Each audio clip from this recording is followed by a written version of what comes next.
যুবক রুটি বিক্রেতা, সে রুটি বিক্রি করে, চুলার মধ্যে রুটি সেকে, সে যে সালাম দিল আসসালামু আলাইকুম, যুবক বলে ওয়ালাইকুম আসসালাম। আহমদ ইবনে হাম্বল বলে, যুবক আমার যাওয়ার জায়গা নেই, সফরে বেরিয়েছি, খুব শীতে কষ্ট পাচ্ছি, রাতে যদি তোমার এই চুলা থেকে একটু আগুন পোহাই কোনো সমস্যা?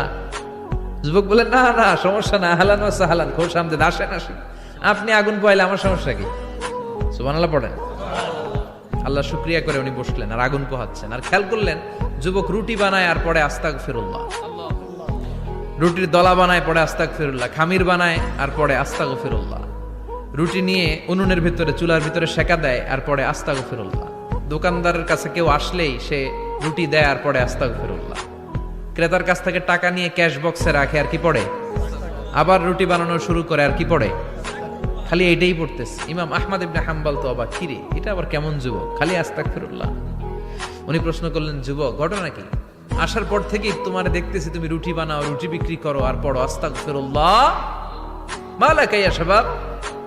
যুবক বলে, আস্তাগফিরুল্লাহ আমার সবচেয়ে বেশি পছন্দের আমল, আমি সব সময় আঠার মতো ইস্তেগফারের সাথে লেগে থাকি আর সব সময় পড়তে থাকি আস্তাগফিরুল্লাহ, আর এর বদৌলতে আল্লাহ আমারে মুস্তাজাবুদ দাওয়া বানিয়ে দিয়েছে। আহমদ ইবনে হাম্বল তো অবাক, আনতা মুস্তাজাবুদ দাওয়া, তুমি মুস্তাজাবুদ দাওয়া রুটিওয়ালা? আমি এত বছর হাদিস পড়াই, আমিও তো মুস্তাজাবুদ দাওয়া না, আর তুমি রুটি বেচো বাজারে, তুমি মুস্তাজাবুদ দাওয়া, তুমি দোয়া করলে সব কবুল হয়ে যায়? যুবক বলে, না আনা মুস্তাজাবুদ দাওয়া, আমি আমার জীবনে যত দোয়া করেছি কবুল করে নিয়েছে কে? সব দোয়া কবুল করে নিয়েছে আল্লাহ, একটা দোয়া ছাড়া। কয়টা? আহমদ ইবনে হাম্বলের কৌতূহল, কিউরিসিটি আরো বেড়ে গেল, কি সব দোয়া কবুল হয়েছে একটা দোয়া ছাড়া? মাযালিকা দুআ ইয়া শাব, কি সেই দোয়া? যুবক এবার বলতে শুরু করলো, আমার জীবনে যে দোয়াটা আল্লাহ কবুল করে নাই সেটা হচ্ছে, আমি আল্লাহর কাছে অনেক চেয়েছি, অনেক দোয়া করেছি যে আল্লাহ, শুনেছি এই জামানার সবচেয়ে বড় মুহাদ্দিস, তার নাম নাকি ইমাম আহমদ ইবনে হাম্বল, আল্লাহ তোমার কাছে আমার চাওয়া, আমি যেন এই ইমাম আহমদ ইবনে হাম্বলরে দেখে মরতে পারি, আমি যেন ইমাম আহমদ ইবনে হাম্বলের হাতে হাত রেখে মুসাফা করতে পারি আর তার কপালে একটা চুমু এঁকে দিতে পারি।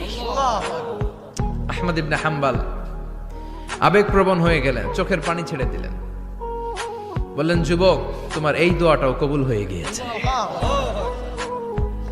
আহমদ ইবনে হাম্বলের দেখার সাক্ষাৎ পাওয়ার জন্য আহমদ ইবনে হাম্বলের বাড়িতে তোমার যাওয়ার দরকার নাই, আহমদ ইবনে হাম্বল তোমার দরবারে ছুটে এসেছে। আনা আহমদ ইবনে হাম্বল মুহাদ্দিসুদ দাহর, আমি নিজেই আহমদ ইবনে হাম্বল।